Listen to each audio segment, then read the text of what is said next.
Saltar requiere almacenar energía elástica antes de liberarla. Al liberarse, se transforma en energía cinética, impulsando el robot hacia arriba. A medida que asciende, la energía cinética se convierte en energía potencial gravitatoria. El robot que construí parte de un modelo sencillo, hecho con palitos de helado, varillas de madera, tapas de botella y ligas, pero lo mejoré para hacerlo más eficiente y agregarle un cambio de dirección. Cada motor tiene dos tapas de botella como ruedas, con una mitad recubierta de material de alta fricción y la otra mitad es lisa. Cuando el motor gira, la parte rugosa empuja el conjunto hacia abajo, estirando la liga y almacenando energía. Luego, la parte lisa permite que la liga se contraiga rápidamente, haciendo que el robot salte. Aunque el diseño básico funciona, el verdadero reto está en mejorar el salto, hacerlo más alto, más controlado o más estable. Para ello se aplica el proceso de diseño en ingeniería, probando distintas configuraciones de materiales, ángulos y tensiones en la liga. Para construir el robot, primero perforé agujeros en el centro de dos tapas de botella, del tamaño justo para encajar con el eje del motor.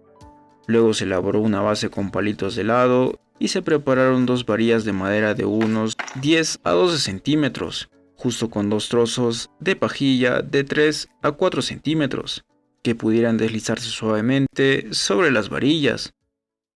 Las pajillas se pegaron a los costados del motor, de modo que al pasar las varillas por ellas hicieran contacto con las tapas. Hay varias versiones del robot que saltan. Este en particular utiliza la fricción de una goma elástica con esta varilla para poder saltar. Y al momento de rotar esta rueda en un sentido hace que baje, lo jala el resorte y luego lo libera. En lugar de usar una banda elástica, opté por colocar un pequeño resorte entre la barra y el motor para mantener el mecanismo funcional a largo plazo. Además, cubrí la mitad de cada tapa con un material de alta fricción, lo que mejora el agarre al momento del salto. Durante el ensamblaje, incorporé un motor amarillo DC, alimentado por dos baterías de LiPo, lo que aumentó la potencia y velocidad. El motor se controla mediante un transistor 2N2222A, activado por una placa RP2040-0, encargada de recibir las órdenes desde un receptor infrarrojo. El receptor IR tiene la placa RP2040-0. Para el cambio de dirección, añadí un servomotor SG90. Este servo permite modificar el ángulo de dirección, facilitando giros hacia la izquierda o derecha según las señales recibidas. Necesita dos fuentes de alimentación, dos baterías que están colocadas en serie, dan un total de 7, y algo de voltios.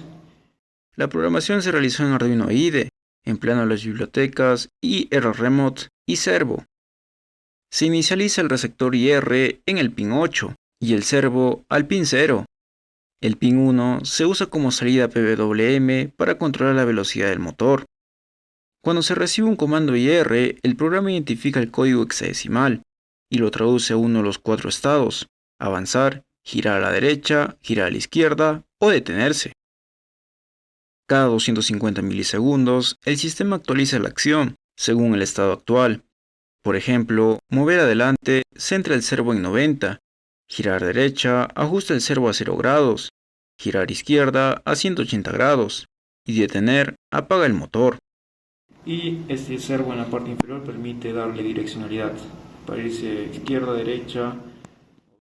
Gracias al apoyo de mis alumnos, realicé pruebas del robot sobre diferentes superficies para analizar su funcionamiento y comportamiento bajo distintas condiciones.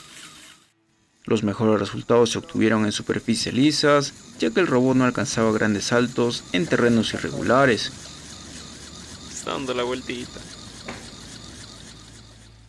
Durante las pruebas de control, utilicé un mando virtual desde el teléfono. Al presionar los botones de avanzar, girar a la derecha o izquierda, el robot respondió correctamente a cada orden, mostrando un comportamiento coherente y predecible. Uy, se paró. Es completamente normal que el robot no funcione correctamente en el primer intento. De hecho, este es el punto donde realmente comienza el proceso de diseño de ingeniería. En mi caso observé que el rendimiento del robot depende mucho del espacio entre las tapas y las varillas de madera, así como del grosor del material de fricción. Si el espacio es demasiado grande, las ruedas giran sin generar suficiente tracción. Si la capa de silicona es muy gruesa, el mecanismo puede trabarse. Es útil ajustar el espesor de la capa adherente, ya sea añadiendo más material o retirando el exceso. Es mucho mejor reemplazar las tapas si están deformadas o descentradas. Además, considero recomendable incorporar un circuito más estable, por ejemplo, una pequeña placa PCB dedicada, lo que facilitaría encender y apagar el robot sin desconectar los cables manualmente. Se puede utilizar como herramienta didáctica para demostrar principios de física y robótica. Además, puede adaptarse a tareas simples de exploración o desplazamientos en terrenos planos.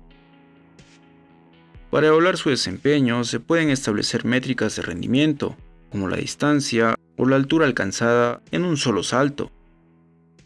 Existen múltiples variables que se pueden ajustar sin necesidad de construir un nuevo robot, como el tipo o tensión del resorte, el número o posición de las baterías y el material de contacto de las patas.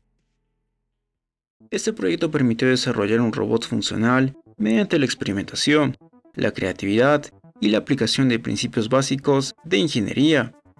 A lo largo del proceso se identificaron mejoras, se realizaron pruebas en diferentes superficies y se logró optimizar su rendimiento. Este trabajo demuestra que con dedicación y curiosidad es posible transformar ideas sencillas en resultados reales.